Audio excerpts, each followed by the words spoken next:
যদি আমাকে কেউ জিজ্ঞাসা করে বাংলাদেশের সব থেকে সুন্দর রিসোর্টগুলোর মধ্যে একটির নাম বলতে, তাহলে আমি বলবো মাটিটার কথা। আসসালামু আলাইকুম, কেমন আছেন সবাই? আশা করছি আপনারা সবাই ভালো আছেন। আলহামদুলিল্লাহ, আমরাও ভালো আছি। স্বাগত জানাচ্ছি আমাদের অ্যানিভার্সারি ব্লগের পার্ট 2-এ। প্রথম পর্বে আপনারা দেখেছেন আমরা রাজশাহী থেকে কিভাবে চট্টগ্রামে গিয়েছি এবং ওখানে কোথায় ছিলাম, কোথায় ঘোরাঘুরি করেছি। তো আজ থাকছে তার পরবর্তী অংশ, অর্থাৎ আমরা কিভাবে মাটিটা রিসোর্টে গেলাম, কি করলাম, কেমন লেগেছে আমাদের, সব কিছুই থাকছে আজকের ভিডিওতে। চট্টগ্রামের হোয়াইট পার্ক হোটেল থেকে আমরা সকাল সকাল রওনা দিয়েছি মাটিটা রিসোর্টের উদ্দেশ্যে। আমরা একটা উবার নিয়েছি এবং হোয়াইট পার্ক থেকে মাটিটাতে যেতে সময় লাগে মোটামুটি 40 মিনিটের মতো। তবে যেহেতু রাস্তায় জ্যাম ছিল, তাই আমাদের মোটামুটি 1 থেকে 1.5 ঘন্টার মতো সময় লেগে গিয়েছিল। আমরা অবশ্য সে কথা ভেবে হাতে সময় নিয়েই বের হয়েছিলাম। মাটিটা ইকো রিসোর্ট চট্টগ্রামের ভাটিয়ারিতে অবস্থিত একটি জনপ্রিয় রিসোর্ট। প্রাকৃতিক সৌন্দর্যে ভরপুর এই রিসোর্টে গেলে আপনার মন ভরে যাবে। বাংলাদেশের যত প্রিমিয়াম রিসোর্টগুলো রয়েছে তার মধ্যে মাটিটা অন্যতম। এটি মূলত ভাটিয়ারি আর্মি গলফ ক্লাবের পেছনে বা বায়েজিদ ভাটিয়ারি লিংক রোডের আশেপাশে সবুজ পাহাড়ি ঘেরা এলাকায় অবস্থিত। শহরের কোলাহল থেকে দূরে কোথাও যেতে চাইলে, খোলামেলা পরিবেশে সময় কাটাতে চাইলে আপনাকে অবশ্যই আসতে হবে মাটিটা রিসোর্টে। বিশেষ করে প্রিয় মানুষটার সঙ্গে সময় কাটানোর জন্য চমৎকার একটি জায়গা হচ্ছে মাটিটা ইকো রিসোর্ট। এই তো কথা বলতে বলতে আমরা চলে এসেছি মাটিটা ইকো রিসোর্টে। যারা চট্টগ্রাম থেকে সোজা মাটিটাতে আসতে চান তারা ভাটিয়ারি এসে সিএনজি বা প্রাইভেট কার নিয়েও চলে আসতে পারবেন। আমরা চলে এসেছি রিসোর্টের একদম মেইন গেটে। এখানে দেখতে পাচ্ছেন পার্কিংয়ের জন্য জায়গা রয়েছে। এই রিসোর্টে পাহাড়, লেক, বাঁশ ও মাটির তৈরি কটেজ আছে। সুইমিং পুল, ডাইনিং সহ দারুণ দারুণ কিছু দোলনাও রয়েছে, যা আপনাকে মুগ্ধ করবেই। এবার আমরা চলে এসেছি ওদের রিসেপশনে। আমরা প্রায় 1 থেকে 1.5 মাস আগেই বুকিং দিয়ে রেখেছিলাম। তো এখন জাস্ট কিছু ফর্মালিটিস রয়েছে, সেগুলো শেষ করেই আমরা ভেতরে যেতে পারবো।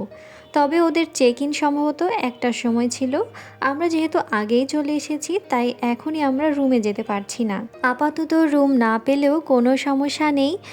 পরিবেশটা এত সুন্দর যে রুমে যেতেও মন চাইছে না।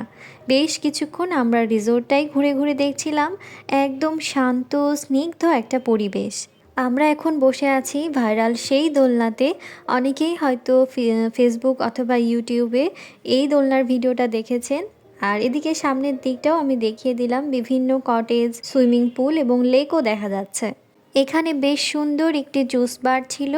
চা, কফি, জুস এগুলো এখান থেকে আপনারা কিনতে পারবেন। বাইরে থেকে রিসেপশনটা এইরকমই ছিল এবং দোতলাতে ছিল ওদের আরেকটা ডাইনিং এবং 3তলাতে আরও বেশ কিছু রুম ছিল। পুরো রিসোর্টটা দেখলে মনে হবে বালি এবং থাইল্যান্ডের আদলে তৈরি করা। রিসেপশনের সামনেই ছিল বিশাল সুইমিং পুল।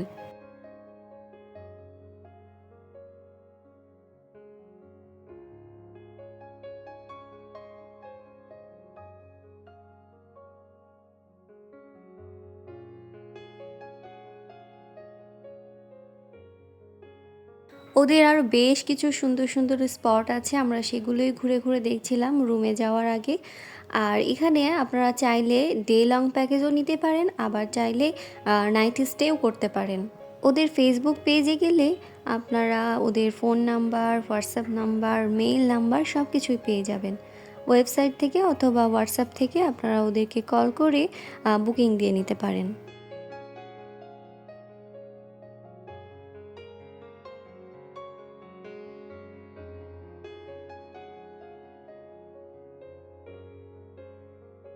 এই জায়গাটির নাম ছিল ওয়াচ টাওয়ার, যেখান থেকে পুরো মাটিটা দেখা যায়।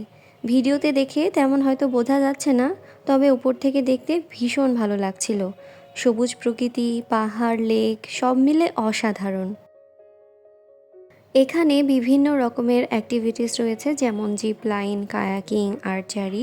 তো এগুলোর অবশ্যই নির্দিষ্ট সময় রয়েছে, এই সময়ের মধ্যেই এইগুলোতে অংশ নিতে হয়, যা প্যাকেজের মধ্যেই ইনক্লুড থাকে। এবার চলুন লেকের পাশ দিয়ে হেঁটে ওপারে চলে যাই। সুইমিং পুল ও লেকের মাঝখানে এই ছোট্ট সুন্দর রাস্তাটা কাঠ দিয়ে তৈরি। লেকের ওপাশে বেশ কিছু সুন্দর কটেজ, দোলনা, ক্যাম্পফায়ারের জায়গা রয়েছে। লেকের পানিতে বোটেরও ব্যবস্থা রয়েছে, যেখানে চাইলে ক্যান্ডেল লাইট ডিনারও করতে পারবেন। এগুলো আমাজন লিলি ফুলের পাতা, বেশ কিছু কলিও ছিল এখানে। আমার অনেক দিনের ইচ্ছা ছিল সামনাসামনি এই গাছগুলো দেখার, সেই ইচ্ছেটাও পূরণ হয়ে গেল। এগুলো পদ্ম ও শাপলা গোত্রের হয়। মূলত থাইল্যান্ডেই বেশি দেখা যায় এই গাছগুলো। যাই হোক, আমরা এই পাশে চলে এসেছি। এখানে দেখতে পাচ্ছেন কি সুন্দর সুন্দর দোলনা। আমি তো এখানে বসে অনেকক্ষণ রেস্ট নিয়েছি, বেশ কিছু ছবি ভিডিও করে নিয়েছি। এবার আমাদের রুমে যাওয়ার পালা। রুমে যাওয়ার আগে ওয়েলকাম ড্রিঙ্কস পেয়ে গেলাম। এই তো আমাদের কটেজটা। কটেজের পেছনেই রয়েছে পাহাড় এবং পাশের এই জায়গাটা কি দারুণ না! এখানে অসংখ্য গাছ ও পানিতে বিভিন্ন রকমের মাছও রয়েছে। পুরো একটা অ্যাস্থেটিক ভিউ। আমি জানি না এখন পর্যন্ত আপনারা আমার ভিডিওটা দেখছেন কি না।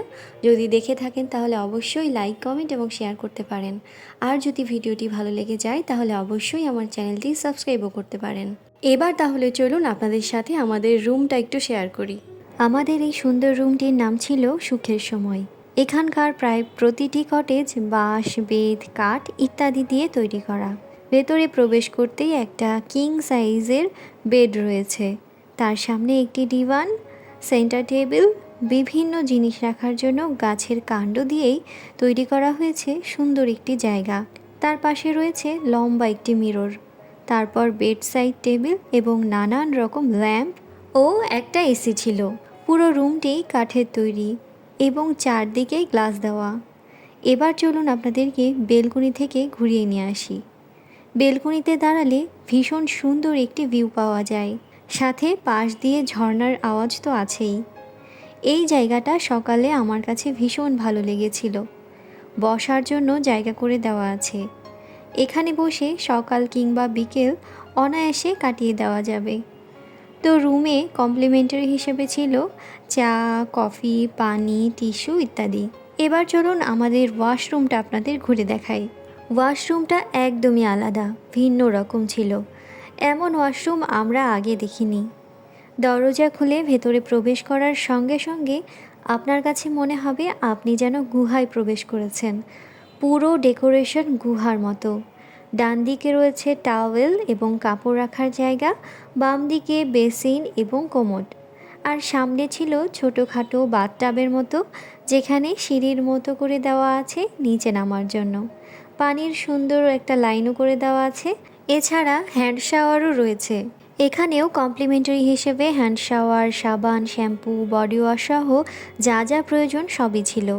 অনেক ঘোরাঘুরি হলো, এবার লাঞ্চ করার পালা। লাঞ্চের জন্য আমাদের এখানেই ব্যবস্থা করা হয়েছিল। লাঞ্চ রেডি হতে থাকুক, আমরা আশেপাশে আবার একটু ঘুরে দেখি। এখানে ছোটোখাটো চিড়িয়াখানার মতো ছিল এবং ডান পাশে নামাজের একটা জায়গা করা ছিল।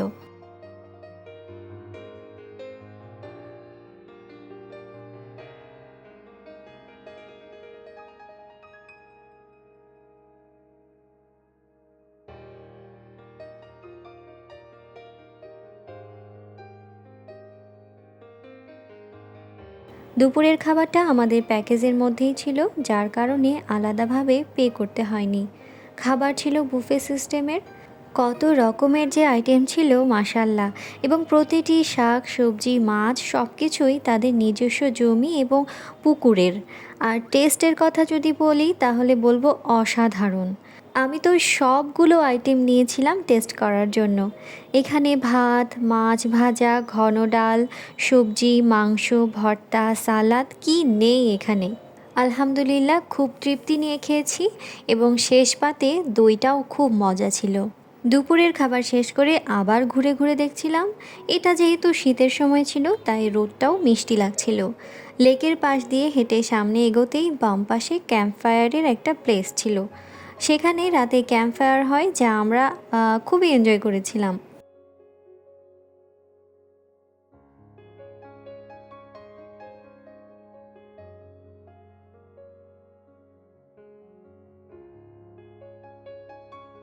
এখানে আরও বেশ কিছু কটেজ দেখা যাচ্ছে। আপনারা যদি আমাদের প্যাকেজ সম্পর্কে জানতে চান কিংবা রুম রেট সম্পর্কে জানতে চান তাহলে অবশ্যই কমেন্ট করে জানাতে পারেন।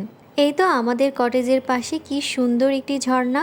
কোলাহল মুক্ত পরিবেশে এমন মিষ্টি ঝর্ণার আওয়াজ পেলে মন ভালো হতে বাধ্য। আর এই পানিতে মাছগুলোর ছুটোছুটি তো আছেই। এরপর ছিল ইভিনিং স্ন্যাক্স, সেটাও প্যাকেজের মধ্যেই ছিল। পাকোড়ার সঙ্গে চাটনি যে এত ভালো ছিল সেটা বলার বাইরে, সাথে শীতের সন্ধ্যায় গরম গরম দুধ চা। চায়ের ক্লিপটা আসলে নিতে ভুলে গিয়েছিলাম। দেখতে দেখতে সন্ধ্যা নেমে এসেছে। রাতের মাটিটা যে এত সুন্দর হতে পারে তা আমার কল্পনারও বাইরে ছিল। যারা ডে লং প্যাকেজ নিয়েছিল তারা বিকেল পর্যন্ত ছিল, তবে এখন শুধুমাত্র যারা আমাদের মতো কটেজ নিয়েছিল নাইট স্টে করবে বলে তারা রয়ে গেছে বলে পরিবেশটা আরও অনেক বেশি শান্ত স্নিগ্ধ লাগছে। রাতের সুইমিং পুল দেখতে দারুণ লেগেছে আমাদের কাছে। এখানেই আমরা সন্ধ্যার পর থেকে বসেছিলাম অনেকক্ষণ। প্রিয় মানুষটাকে নিয়ে সুন্দর কিছু সময় উপভোগ করতে চাইলে চলে আসতে পারেন মাটিটা রিসোর্টে।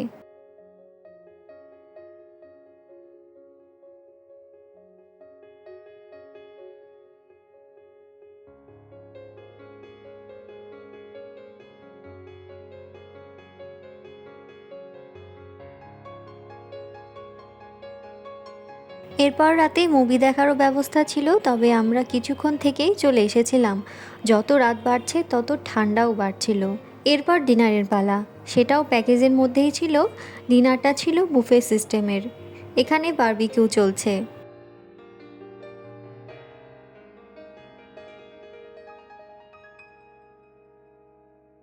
এবার ডিনারের আয়োজন রাখা হয়েছিল রিসেপশনের উপরে দোতলাতে। আগেই বলেছিলাম বিশাল ডাইনিং আছে সেখানে। আমাদের জন্যও রিজার্ভ করা ছিল এই টেবিলটা। প্রত্যেকবারই আমরা দেখেছি এভাবেই রিজার্ভ করা থাকছে। এই ব্যাপারটা আমার কাছে ভীষণ ভালো লেগেছে। আর ওপরের এই ডাইনিংটা খুব সুন্দর করে ডেকোরেশন করা ছিল।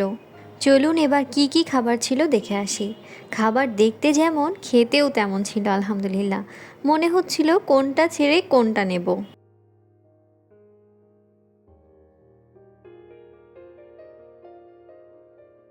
এখানে আমি আমার পছন্দ মতো সব খাবার নিয়ে এসেছি না, সব খাবার নিতে পারিনি। এত এত আইটেম ছিল যে সব আসলে খেতেও পারিনি, নিতেও পারিনি। তবে যতটুকু পেরেছি আলহামদুলিল্লাহ খুবই ভালো লেগেছে। শুভ সকাল। বরাবরের মতো আমি খুব সকালে ঘুম থেকে উঠে গিয়েছি। রুমের বেলকনি দিয়ে তাকালে যে কি শান্তি লাগছিল। গাড়ি ঘোড়ার আওয়াজ নেই, আছে শুধু পাখির ডাক, ঝর্ণার শব্দ ও সবুজ প্রকৃতি। কি যে ভালো লাগছিল বলে বোঝাতে পারবো না। এরপর সুন্দর করে রেডি হয়ে বের হয়ে গিয়েছি। এখন আমরা যেখানে উঠছি সেটা আমাদেরই রুম থেকে দেখা যেত ট্রি হাউস। ওইখান থেকে উপরের এই অংশটা দেখতেই খুব ভালো লাগছিল। আপনারা চাইলে এখানে ক্যান্ডেল লাইট ডিনারও করতে পারবেন, আর সেটার জন্য ওদের সাথে কথা বলে নিতে হবে।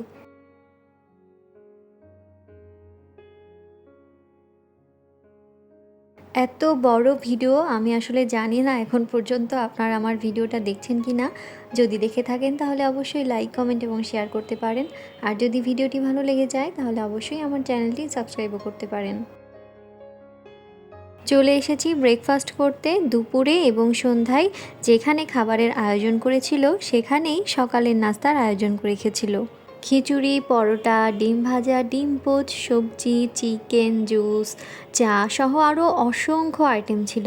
আর খাবারের স্বাদ বরাবরের মতোই দারুণ এবং দারুণ, মুখে লেগে থাকার মতো স্বাদ। আরেকটা মজার অভিজ্ঞতার কথা শেয়ার না করলেই না, সেটা হচ্ছে কায়াকিং।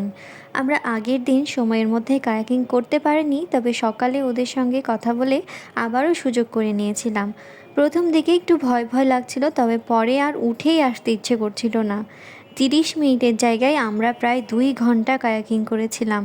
এতটাই ভালো লেগেছিল আমাদের কাছে। তাই এখানে এলে কেউ কায়াকিং মিস করবেন না। যাই হোক, আমাদের চেক আউটের সময় হয়ে গিয়েছে। আমরা কিছু ফর্মালিটিস শেষ করে অপেক্ষা করছি উবারের জন্য। মাটিটার এক্সপিরিয়েন্স আমার কাছে দারুণ ছিল। খুব ভালো লেগেছে এনভায়রনমেন্ট থেকে শুরু করে তাদের বিহেভ এবং বিশেষ করে খাবার। আমার তো খাবারের টেস্ট এখনও মুখে লেগে আছে।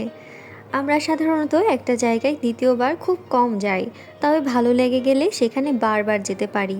মাটিটা তেমনই একটি জায়গা, বারবার যাওয়ার মতোই, যেখানে ফ্যামিলি সহ নিরিবিলি পরিবেশে দারুণ একটি স্মৃতির পাতা তৈরি করা সম্ভব।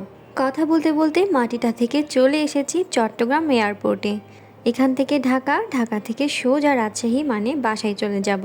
জানি না আজকের ভিডিওটা আপনাদের কাছে কেমন লেগেছে, তবে কোনো প্রশ্ন থেকে থাকলে অবশ্যই কমেন্ট করে জানাবেন, আমি উত্তর দেওয়ার চেষ্টা করব।